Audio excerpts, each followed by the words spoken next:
DXDC Radyoman Report. Sige po, hindi na kama.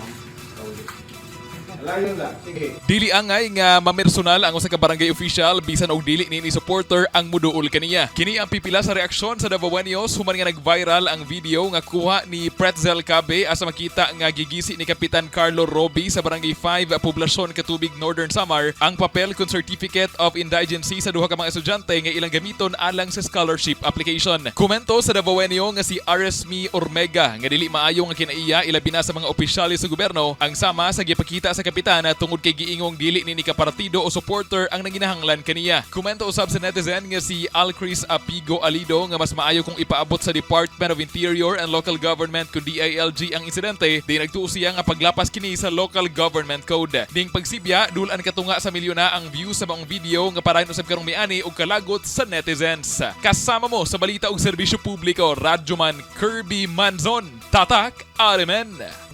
RMN News. Diretso Balitang Metro Davao.